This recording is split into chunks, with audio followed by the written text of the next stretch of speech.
A talk given by a tour guide about travel to Esnia. First look at questions 11 to 14.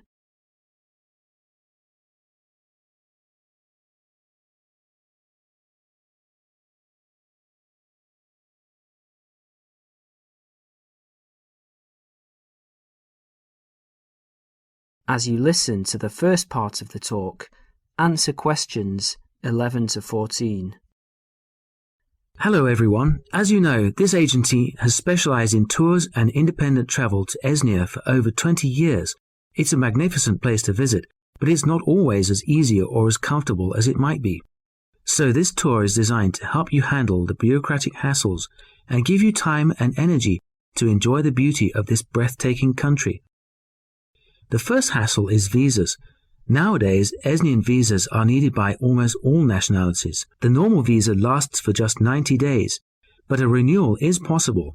It is worth leaving yourself plenty of time when applying, or I suggest, from experience, 2 months. That should do it. The latest confirmed price is £30, but it should be noted, and a lot of our regular travellers tell us that the price may change without notice and hold up visa processing. So ring up the Esnian embassy and check the price before sending out forms. Now, for those of you who are intending to take Esnia as part of a longer tour and want to wait till you get to another country, do remember that some Esnian consulates in neighbouring countries require you to provide a letter from your own embassy, just to confirm your nationality. You can find a list of major embassies throughout the world in the student handbook on page 13. Oh, and one more thing. Check whether you need a multiple entry visa if you're leaving and re-entering Esnia on your tour.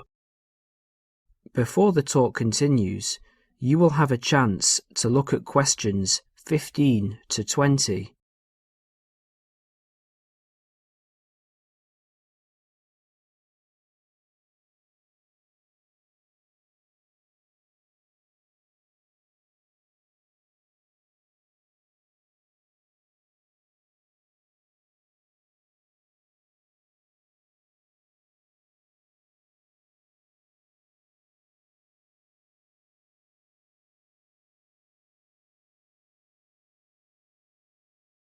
As you listen, complete the summary and answer questions 15 to 20.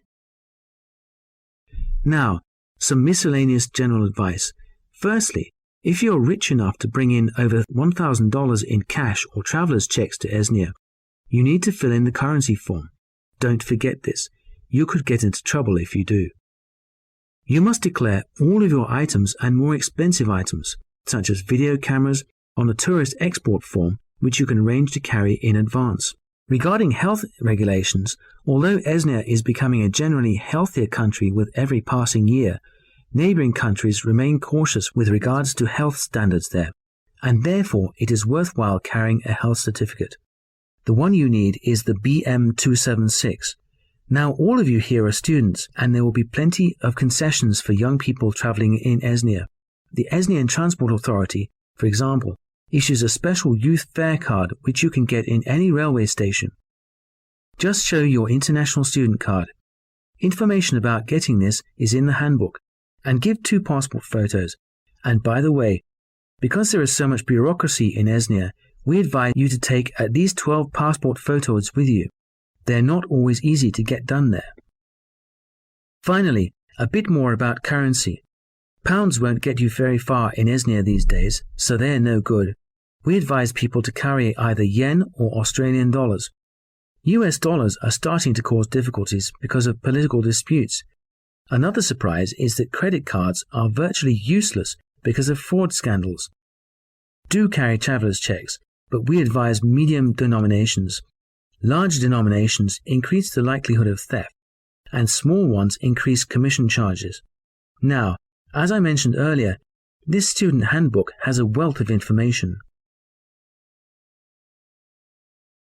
That is the end of section 2. You will now have half a minute to check your answers.